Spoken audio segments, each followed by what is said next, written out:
Hey, what's up? Today I'm going to teach you how to change HD wallpaper into your desktop. Okay, first go to Microsoft Store, then search for Lively Wallpaper.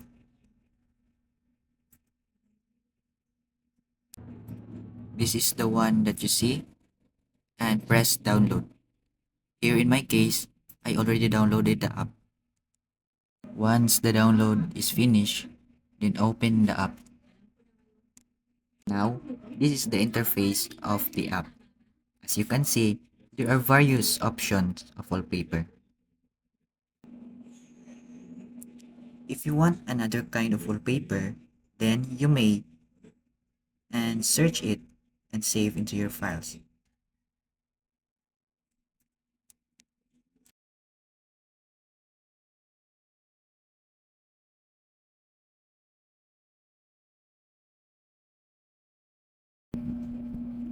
Once you have already a wallpaper that you want, just drag it into the interface of the app. Then select Depth Wallpaper and continue.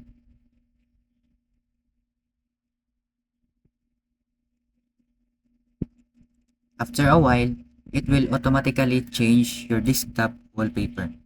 That's all. I hope you learned something. Thank you so much.